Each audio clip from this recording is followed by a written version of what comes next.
Chers amis auditeurs de votre radio chrétienne, bienvenue pour une nouvelle émission où nous allons commenter les lectures du dimanche 31e de l'année B. Commençons sans plus tarder par la proclamation de l'évangile selon saint Marc. En ce temps-là, un scribe s'avança vers Jésus pour lui demander: Quel est le premier de tous les commandements? Jésus lui fit cette réponse: Voici le premier. Écoute, Israël. Le Seigneur notre Dieu est l'unique Seigneur. Tu aimeras le Seigneur ton Dieu de tout ton cœur, de toute ton âme, de tout ton esprit et de toute ta force. Et voici le second. Tu aimeras ton prochain comme toi-même. Il n'y a pas de commandement plus grand que cela. Le scribe reprit: Fort bien, maître, tu as dit vrai. Dieu est l'unique, et il n'y en a pas d'autre que lui.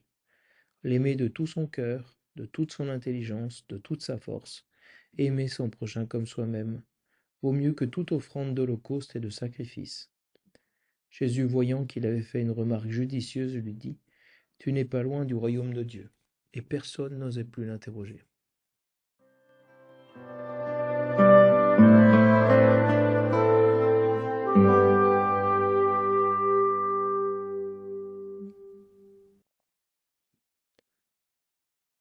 Du livre du Deutéronome.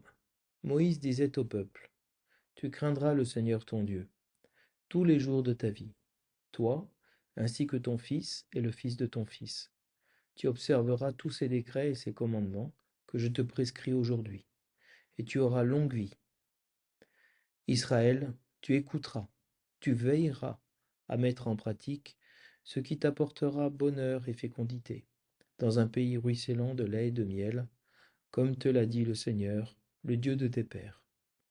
Écoute, Israël, le Seigneur notre Dieu est l'unique.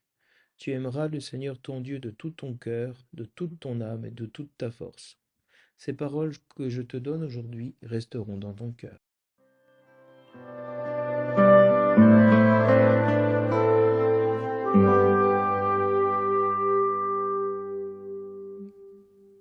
Le refrain du psaume nous dit: Je t'aime, Seigneur, ma force.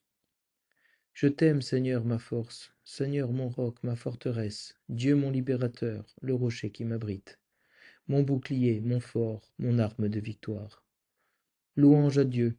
Quand je fais appel au Seigneur, je suis sauvé de tous mes ennemis. Vive le Seigneur, béni soit mon rocher, qu'il triomphe, le Dieu de ma victoire. Il donne à son roi de grandes victoires, il se montre fidèle à son Messie. Je t'aime, Seigneur, ma force.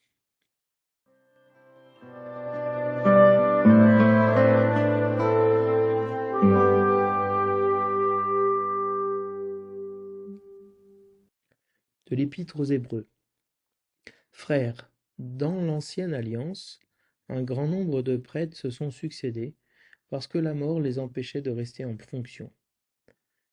Jésus, lui, parce qu'il demeure pour l'éternité, possède un sacerdoce qui ne passe pas.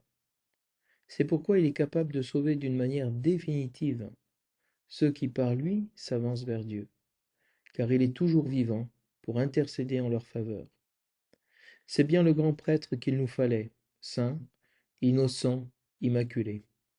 Séparé maintenant des pécheurs, il est désormais plus haut que les cieux. Il n'a pas besoin, comme les autres grands prêtres, d'offrir chaque jour des sacrifices. D'abord pour ses péchés personnels, puis pour ceux du peuple. Cela, il l'a fait une fois pour toutes, en s'offrant lui-même.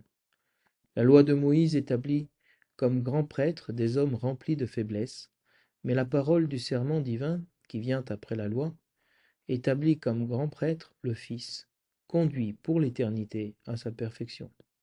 Parole du Seigneur.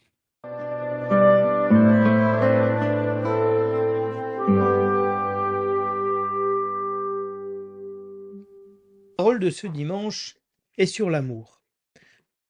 L'acclamation à l'Évangile nous dit: si quelqu'un m'aime, il gardera ma parole. Mon Père l'aimera et nous viendrons vers lui. Le titre donné par le lectionnaire à l'Évangile est: Tu aimeras le Seigneur ton Dieu, tu aimeras ton prochain comme toi-même. Dans l'Évangile, on entend la prière du schéma Israël que cite Jésus en disant tu aimeras le Seigneur ton Dieu de tout ton cœur, de toute ton âme, de tout ton esprit et de toute ta force, et tu aimeras ton prochain comme toi-même. Et puis, le scribe reprend l'aimer de tout son cœur, de toute son intelligence, de toute sa force, et aimer son prochain comme soi-même vaut mieux que toute offrande d'holocauste et de sacrifice. Donc il y a l'insistance sur cette parole d'aimer le Seigneur. Dans la première lecture, le titre donné par le lectionnaire est Écoute Israël, tu aimeras le Seigneur ton Dieu de tout ton cœur, de toute ton âme et de toute ta force. Le refrain du psaume nous dit Je t'aime Seigneur ma force, je t'aime Seigneur ma force. Donc nous sommes à la fois dans le commandement de l'amour, dans le cœur de la loi, de l'enseignement d'Israël, du témoignage d'Israël, dans le cœur de la révélation, puisque Dieu est amour, et il se révèle à nous comme étant celui qui nous aime, puisque la réponse à l'amour de Dieu, c'est justement d'aimer Dieu, ce commandement de l'amour, parce que le Seigneur nous a fait sortir d'Égypte. Face au commandement de l'amour, nous avons l'insistance sur le fait que le Seigneur est l'unique, qu'il n'y en a pas d'autre. Et c'est pour cela que la deuxième lecture nous montre que le sacerdoce de Jésus-Christ est différent, est meilleur, il n'y en a pas d'autre qui lui soit semblable. Parce qu'il possède un sacerdoce qui ne passe pas, qui est pour l'éternité. Et il est capable de sauver de manière définitive. Ce qui est tout à fait une nouveauté puisque les autres prêtres offraient des sacrifices personnels pour les péchés, etc. Et pour ceux du peuple, évidemment. Et dans l'Évangile, le scribe nous dit, voilà, il n'y a pas de plus grand commandement que d'aimer Dieu de tout son cœur, et que ça vaut mieux que tout sacrifice d'holocauste, toute offrande d'holocauste et tout sacrifice. Et donc, ce fait d'aimer Dieu, c'est le véritable sacrifice. C'est le sacrifice que Jésus-Christ a offert en étant le prêtre, l'autel et la victime.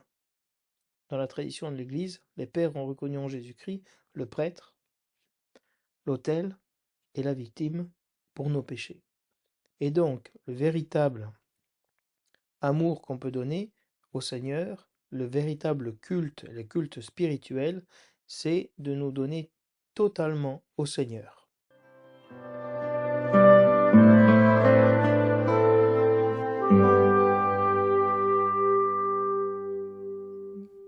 L'évangile de ce dimanche fait un grand saut en avant après la lecture de dimanche dernier pour se retrouver avec cette question posée par un scribe, une question tout à fait commune dans le judaïsme du 1er siècle, de chercher à avoir un commandement qui puisse résumer tous les autres.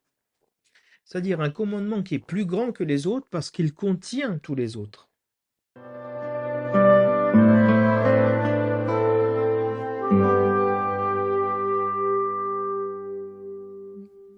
Derrière cette demande premier de tous les commandements, il y a la volonté de pouvoir synthétiser un peu cette loi. La loi juive, elle est pleine de commandements, et beaucoup plus que les 10 commandements. Il y a tous les commandements liés aux fêtes, aux actes de culte, etc., à la pureté.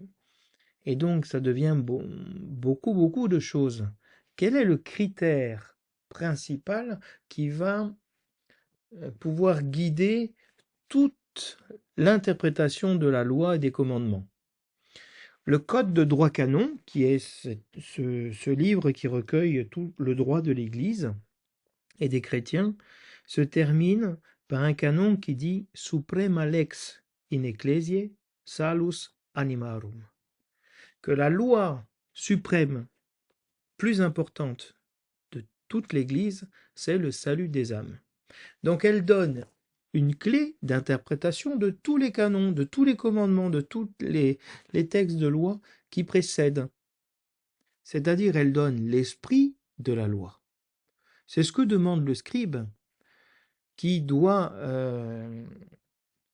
pouvoir interpréter et juger les cas qu'on lui présente et pouvoir discerner pour aider au mieux les personnes à faire la volonté de Dieu.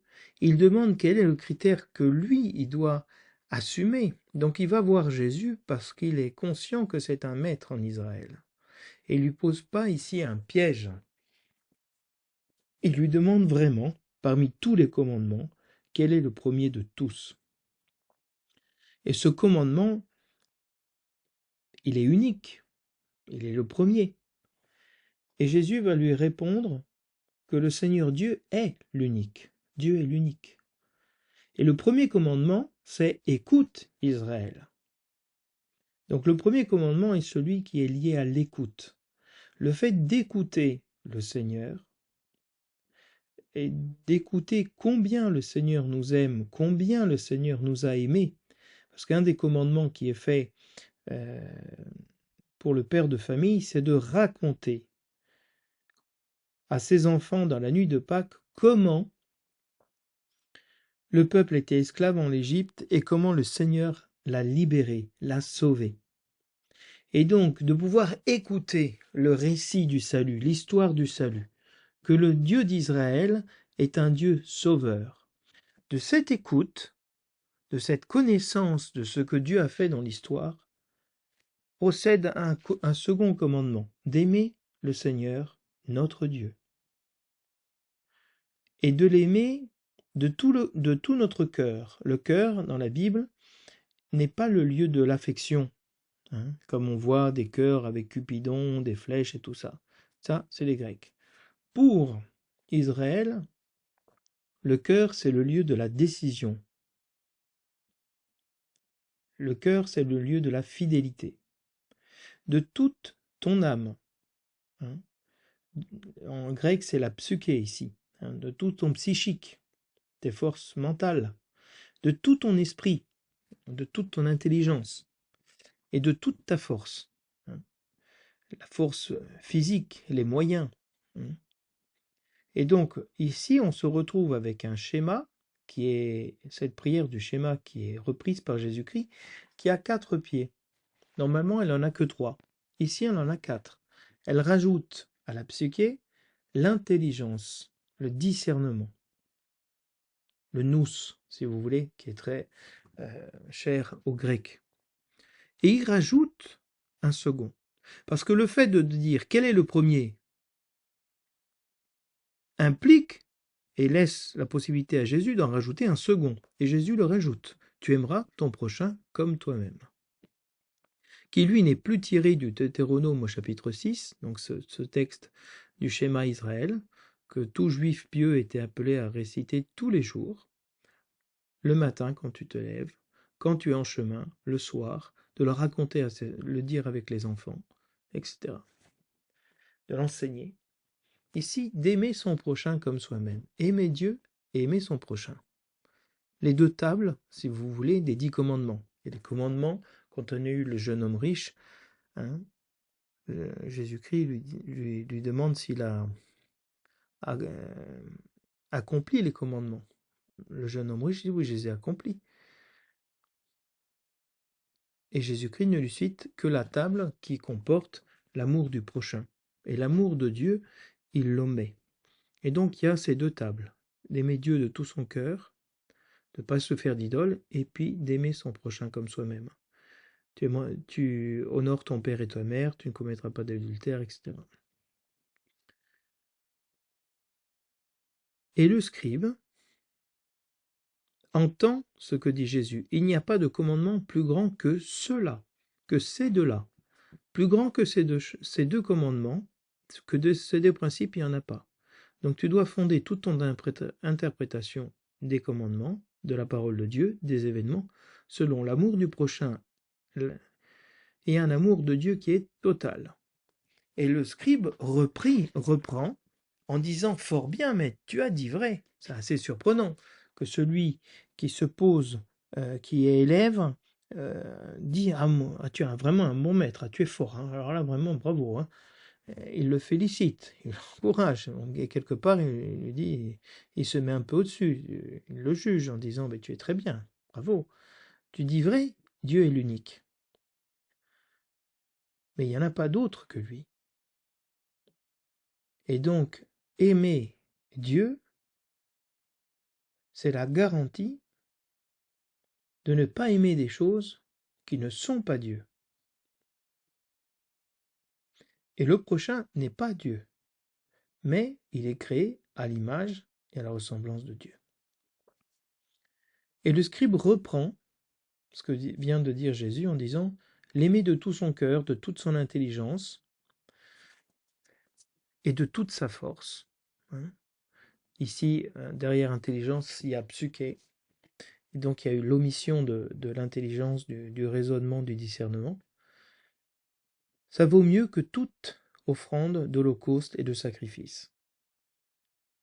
Les sacrifices ne servent à rien, les offrandes ne servent à rien, si on ne met pas notre cœur à aimer le Seigneur, totalement, dans tout ce qu'on fait, dans tous les domaines de notre vie, physique, intellectuelle et spirituelle. Et en reprenant ici, le scribe reprend le texte d'Osée qui dit que vraiment, aimer le Seigneur vaut mieux que tous les sacrifices.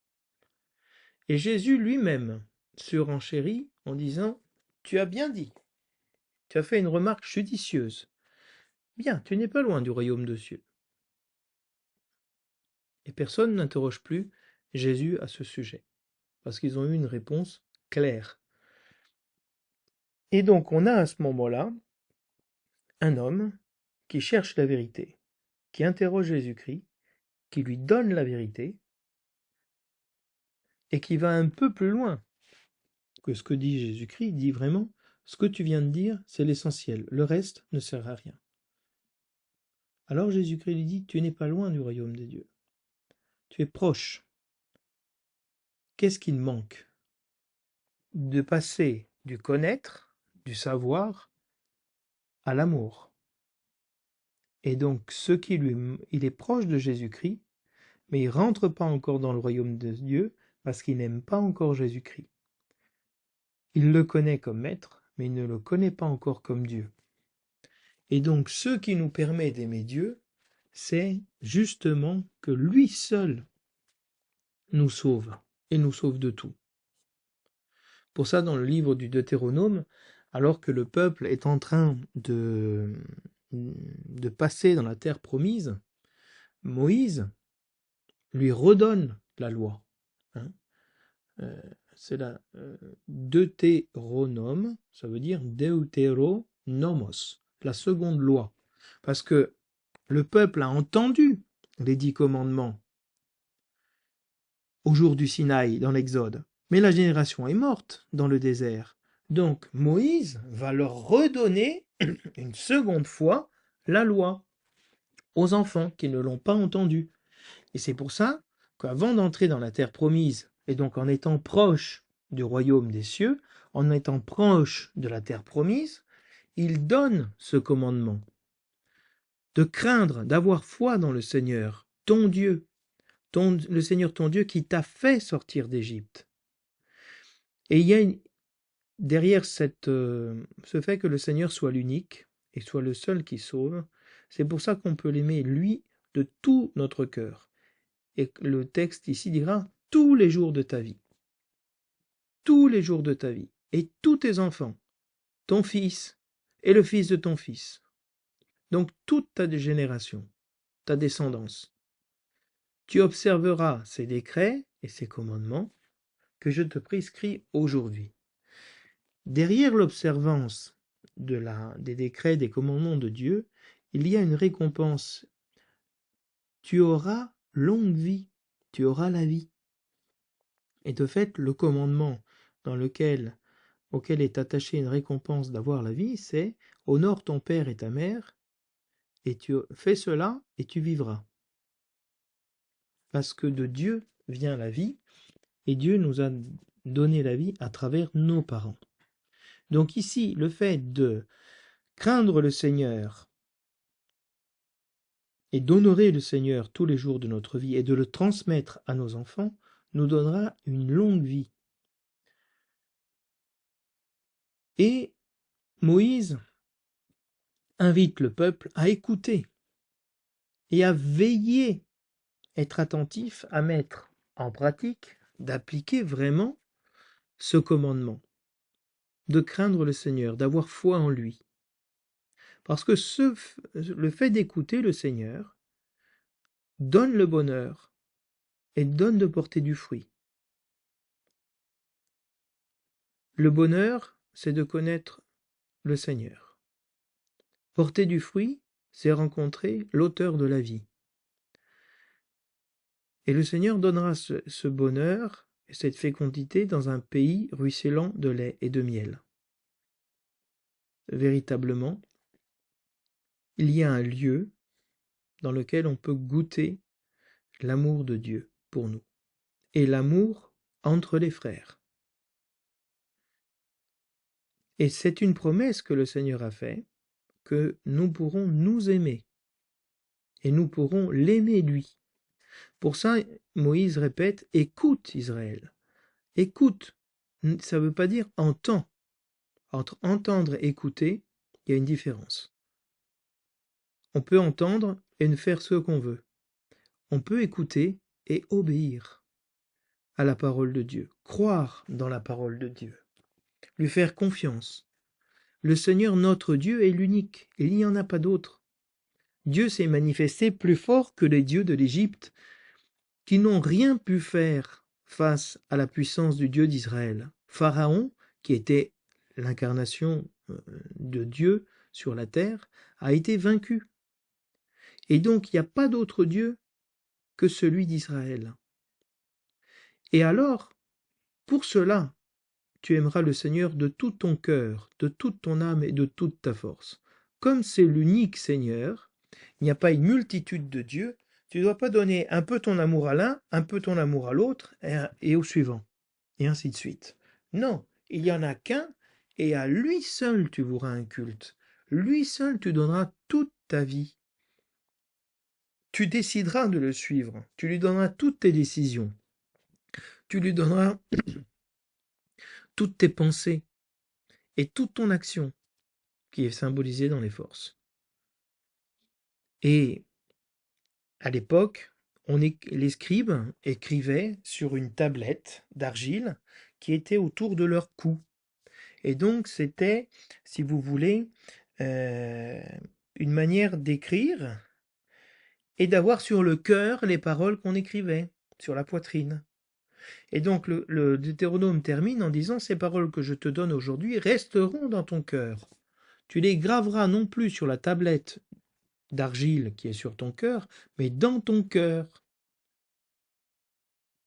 Alors, il y a une insistance sur ce commandement qui est si important qu'il doit être inscrit dans le cœur. Je vous donnerai un cœur nouveau, un esprit nouveau, parce que aimer le Seigneur part de la volonté de l'aimer.